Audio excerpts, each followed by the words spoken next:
రెండవది ఏమంది, దీర్ఘసూత్రస్తు యస్తత్ర సౌబ్రవీత్ సమ్యగుచ్యతే. దీర్ఘసూత్రుడు అనేది అందులో ఉంది కదా, అది అంటుంది. నువ్వు చెప్పేది చాలా బాగుంది అబ్బాయి, బాగుంది అని కాదు దాని ఉద్దేశం, ఊరికే బాగుంది అనాలి అని అన్నది. అన్నీ అంటుంది. మనం తొందరపడకూడదు, ఏ పనికైనా తొందరపడకూడదు. సమయం వచ్చినప్పుడు అప్పుడు చూసుకుందాంలే, ఇది నా నిర్ణయము అన్న. చూసారా, అంటే తన పద్ధతి చెడ్డదని కూడా దానికి తెలియదు. సరికదా, తన పద్ధతే రైటు అనుకుంటోంది, ఇది నా నిర్ణయము అంటోంది. కనుక దీర్ఘసూత్రులుగా ఉన్నటువంటి వాళ్ళు, అంటే సమయం వచ్చాక చూడొచ్చులే అని అశ్రద్ధ చేసేటువంటి వాళ్ళు, ఆ లక్షణం మంచిది కాదు. ముందు జాగ్రత్త పడాలి, దీర్ఘసూత్రులుగా ఉండడం మంచిది కాదు అని తెలుసుకోవాలి. దీన్ని బట్టి తెలుసుకోకపోతే ఏమవుతుందో తర్వాత చూద్దాం. ఇక ఇంకొకటి ఉన్నది కదా, ఏమిటది, ప్రాప్తకాలజ్ఞుడు, లేకపోతే అతనే సంప్రతిపత్తిజ్ఞుడు అంటారు. అంటే ఆ సమయంలో బుద్ధికి స్ఫురణ కలవాడు అర్థం. అతను అంటాడు దీర్ఘదర్శితో, ప్రాప్తే కాలే నమేకించిత్ న్యాయత పరిహాస్యతే. ఇప్పుడు సమస్య వస్తే ఎట్టి స్థితిలో అక్కడ లోటేమీ చేయము, తప్పనిసరిగా న్యాయ మార్గంలో పరిష్కారం చేసి తీరుతాం. వాడి బుద్ధిలో తోస్తుందనే విషయం వాడికి తెలుసు. కనుక సమస్య వచ్చినప్పుడు పరిష్కారం మాకు తోస్తుంది, కనుక ఇప్పుడు కంగారు పడవలసిన అవసరం లేదు అన్నాడు. పైవాడు ఏమన్నాడు, తొందరపడకూడదు అన్నాడు. తొందరపడకూడదు అన్నాడు తప్ప అప్పటికి ఆ సమయానికి తనకి తోస్తుందా తోచదా అనే పరిజ్ఞానం వాడికి లేదు. ఏమండి, తర్వాతి వాడికో తోస్తుంది అనే పరిజ్ఞానం ఉంది కనుక అతడు అప్పుడు ఏం పర్వాలేదండి, లోటు ఉండదు అని చెప్పి ధైర్యం చెప్పుకున్నాడు. అప్పుడు ఆలోచించింది, వీళ్ళతో పెట్టుకుంటే లాభం లేదు అని చెప్పని అదేం చేసింది, కొంచెం నీళ్ళు ఇంకా ఉండగానే అది ఆ మడుగు వదిలేసి బాగా నీళ్లుండే మరో మడుగు వెళ్ళిపోయింది. దీర్ఘదర్శి ఇంక ఇద్దరు మిగిలారు. ఏమండి, ఈ లోపల నీళ్ళన్నీ కారిపోయినాయి.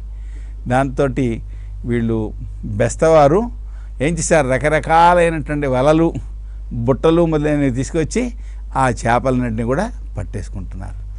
ఈ నీళ్లు వెళ్ళిపోయాయి, వీళ్ళు చేపలని పట్టేస్తున్నారు. ఈ ప్రాప్తకాలజ్ఞుడు, సంప్రతిపత్తిజ్ఞుడు అన్నాడే, సమయం వచ్చేటప్పుడు బుద్ధిలో స్ఫురణ ఉండేవాడు, వాడికి బుద్ధికి ఆలోచన వచ్చి గమ్మత్తుగా ఏం చేసింది, ఈ బెస్తవాళ్ళు గమనించింది, బెస్తవాళ్ళు ఏం చేస్తున్నారు అని. వాళ్ళు ఏం చేస్తున్నారు, ఈ చేపలని పట్టుకుని ఓ పెద్ద తాడుకి వాటన్నింటినీ గుచ్చేస్తుంటే అవకాశం వచ్చిందని చడుక్కుని వెళ్ళి ఏం చేసింది, ఆ తాడుని నోటితో ఖర్చుకుంటే తాడుకు గుచ్చిన చేపలతో పాటుగా నోటితో తాడుని కరిచినటువంటి ఈ చేప కూడా ఉన్నందువలన ఓహో దీన్ని కూడా తాడు గుచ్చేసాము అని చెప్పి అనుకుని అది వాళ్ళు తాడు పట్టుకున్నారు. ఇది సమయం ఎప్పుడు వస్తుందా అని ఎదురు చూస్తుంది. చేప తాడుకి గుచ్చబడినట్టుగా నటిస్తూ సమయం కోసం ఎదురు చూస్తుంది. వీళ్ళు ఏం చేశారు, మొత్తం అన్ని చేపల్ని కూడా దాన్ని గుచ్చిన తర్వాత ఇంకా అయిపోయినాయి అనుకుని ఈ చేపలన్నీ తీసుకెళ్ళారు. వాటికి మట్టి అది ఉంటుంది కదా, ఆ మట్టిని కడగడం కోసం నీటిలోకి తీసుకెళ్ళారు. ఇది అలాగే గట్టిగా నోటితో కరిచి ఇతరులకు తెలియకుండా తాను కూడా గుచ్చబడినట్టుగా నటిస్తోంది. ఈ లోపల వాళ్ళు నీటిలో బాగా వాటిని కడిగారు. ఈ కడుగుతుంటే ఎక్కడ కడుగుతున్నారు, బాగా నీళ్ళు ఉన్న చోట మంచి నీటి దగ్గర కడుగుతున్నారు, ఎందుకంటే మట్టి అంతా పోతుందని. కడుగుతుంటే ఏం చేసింది, ఆ తాడు కాస్త వదిలేసి నీళ్ళలోకి దిగిపోయింది. అంటే దానికి ఆలోచన రెండు వచ్చాయి. ఒకటేంటి, తాడుకు గుచ్చే సమయంలో గుచ్చబడినట్టుగా నటించి తాడుకి కరుచుకోవడం, ఆ తర్వాత వాటిని కడిగే సమయంలో వెంటనే వదిలి వాళ్ళకి కనబడకుండా చటుక్క నీళ్ళలోకి జారుకోవడం. ఈ విధంగా ఈ రెండు చేపలు తప్పించుకున్నాయి. మొదటి చేప బాగా ఆలోచన చేయడం వలన ముందే సమస్య లేకుండా తప్పించుకుంది. రెండవది ప్రాణ సంశయాన్ని పొంది కూడా బుద్ధిలో సరైన మార్గం తోచడం వలన తప్పించుకుంది.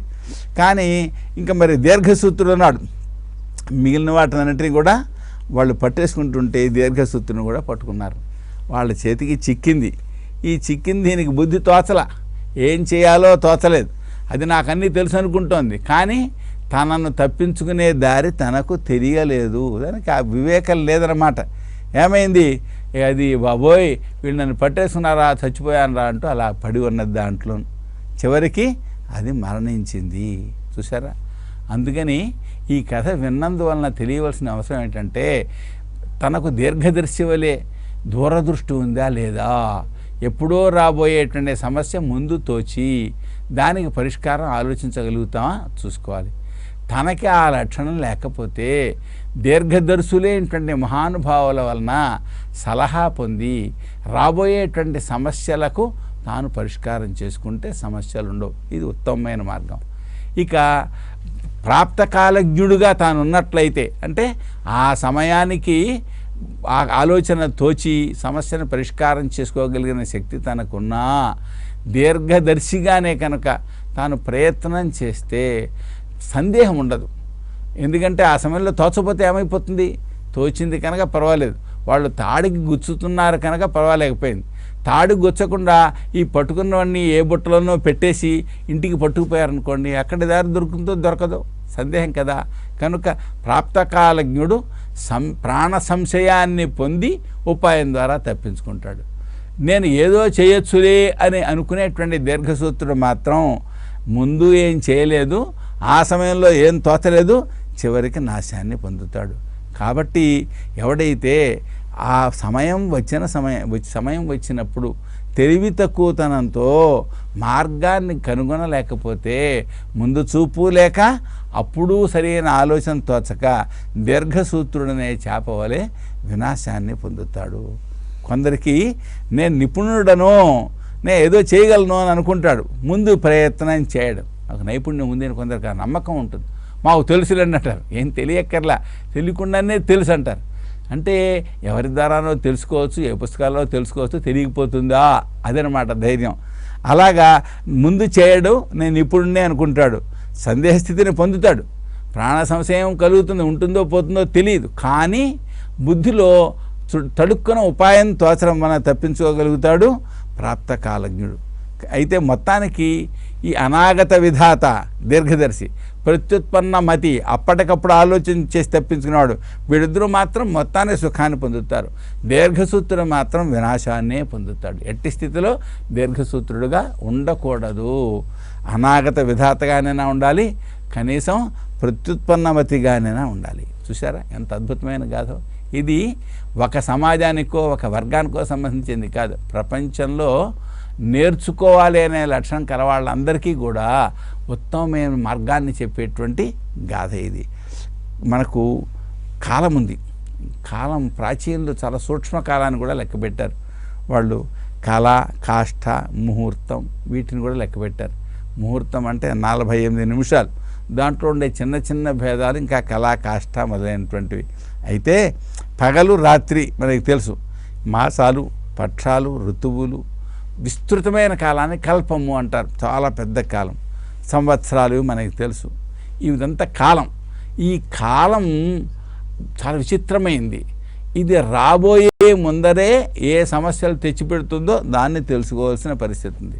అలాగే దేశం, మనం చేసే పనికి దేశం అనుకూలమా కాదా అది కూడా తెలుసుకోవాలి. ఇప్పుడు అతడు సినిమా హాల్కి వెళ్ళి అక్కడ నేను యోగధ్యానం చేస్తానంటాడు అనుకోండి, అక్కడ ఎక్కడ నిలబడుతుంది, దేశం దాన్ని తగిలింది కాదు. కనుక కాలాన్ని చూసుకోవాలి, దేశాన్ని కూడా చూసుకోవాలి. ఏమండి, చూసుకున్నట్లయితే దానివల్ల ఏమవుతుంది, మంచి మార్గం అనేది దొరుకుతుంది. అభిప్రీతార్థ సిద్ధ్యర్థం ధ్యాయతే చ తత్తథాగా. కాబట్టి ఈ దేశము, ఈ కాలం, ఇవి దేశం కనబడుతుంది, కాలం కనబడదు. కానీ దేశం కాలం అనుకూలిస్తే తాను కోరిన కోరిక నెరవేరడానికి అవకాశం ఏర్పడుతుంది. దేశకాలాలు అనుకూలం కాకపోతే కోరిన కోరిక నెరవేరే అవకాశాలు ఉండవు. చూసారా? కాబట్టి ధర్మం, అర్థం, కామం, మోక్షం, ఇవి 4 ఉన్నాయి పురుషార్థాలు. ఇది భారతదేశంలో ప్రత్యేకించి, ఎందుకంటే చాలా దేశాల్లో ధనం అంటే అర్థం, కామం, కోరికలు ఇవే ముఖ్యమంటారు జీవితానికి. కానీ భారతదేశంలో మాత్రం ధర్మం, కామం, అర్థం, కామం, మోక్షం 4 పురుషార్థాలు ఉన్నాయి. కనుక ఈ 4 పురుషార్థాలు సంపాదించాలి అంటే ఏం కావాలి? దీర్ఘదర్శిత్వం కావాలి, కనీసం ప్రాప్త కాలజ్ఞత్వమైనా ఉండాలి. ఆ 2 లక్షణాల్లో దేన్ని అలవరుచుకోకపోతే దీర్ఘసూత్రుడిగా ఉంటే జీవితంలో ఏం సాధించలేడు. పరీక్ష్యకారీయుక్త సమ్యగుపపాదయేతు దేశకాలాభిప్రేతౌ తాభ్యాం ఫలమవాప్నుయాత్. అంతేకాదు, ఏదైనా ఒక పని చేయాలంటే ఆలోచించి చేయాలి. ఆలోచన చేయాలంటే కాలం కావాలి కదా, అప్పటికప్పుడు ఆలోచనకి ఎల్లప్పుడూ కాలం ఉంటుందా? కుదరదు. కనుక ఎవరైతే దీర్ఘదర్శిగా ఉంటారో వాళ్ళు తాము చేసే పనిని బాగా ఆలోచించి చేయగలుగుతారు. ఆలోచిస్తే మంచి ప్రణాళిక వస్తుంది. అంతకుముందు తోచని ఊహలు కూడా తోస్తాయి. అంతకుముందు తాను అనుకున్న దానికంటే కూడా గొప్పగా చేయగలుగుతారు. కనుక ఎవడైతే పరీక్షించి చేస్తాడో వాడు పనిని సాధించగలుగుతాడు. అంతేకాదు ఏకాగ్రభావంతో దాని గురించి యోచన చేయాలి. యుక్తుడు అంటారు, ఏకాగ్రభావం కలవాడు. ఈ ఏకాగ్రభావం వలన ఏమవుతుంది? ఇతరులకి తెలియని విషయాలు తెలుస్తాయి. ఆయన మహానుభావుడు వివేకానంద స్వామి వారు చెప్తారు, ఒకే అంశం గురించి తదేకంగా ఆలోచించు, మళ్ళీ మళ్ళీ మళ్ళీ దాన్నే ఆలోచించు. అలాగా తదేకంగా దానిపై మనసు లగ్నం చేస్తే అద్భుతాలు కలుగుతాయి అంటారు. ఏమిటి అద్భుతాలు వస్తాయి? అంతకు ముందు వాళ్లకు తెలియని తత్వం కూడా అక్కడి నుంచి తెలుస్తుంది. అది ఏకాగ్రతలో ఉండేటువంటి గొప్ప విషయం.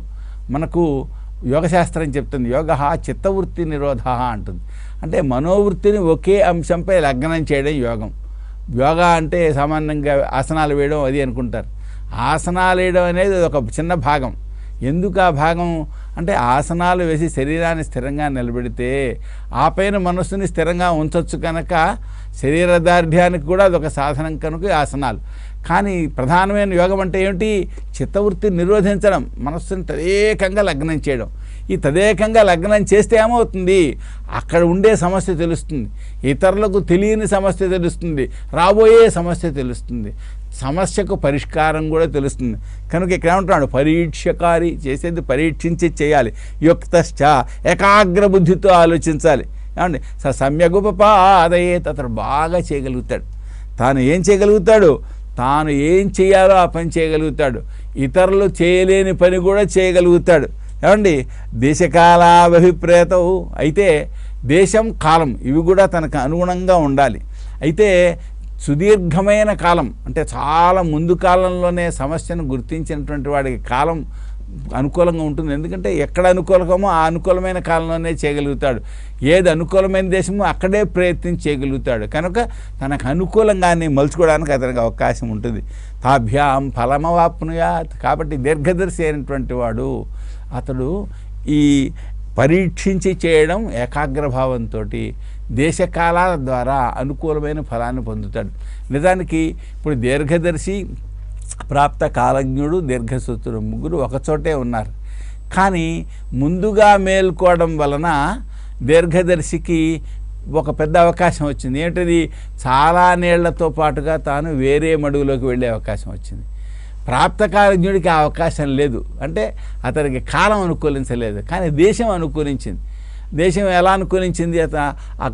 ఆ తాడుకి గుచ్చుతుంటే టక్కున పట్టుకోవడానికి అవకాశం వచ్చింది. దీర్ఘసూత్రుడికి ఆ అవకాశం కూడా లేకుండా పోయింది. కనుక దేశకాలాలు అనుకూలిస్తే పని సులభంగా అవుతుంది. దేశకాలాల ఆనుకూల్యం సంపాదించాలి అంటే దీర్ఘదర్శిగా ఉండాలి. స్వస్తి ప్రజాభ్య.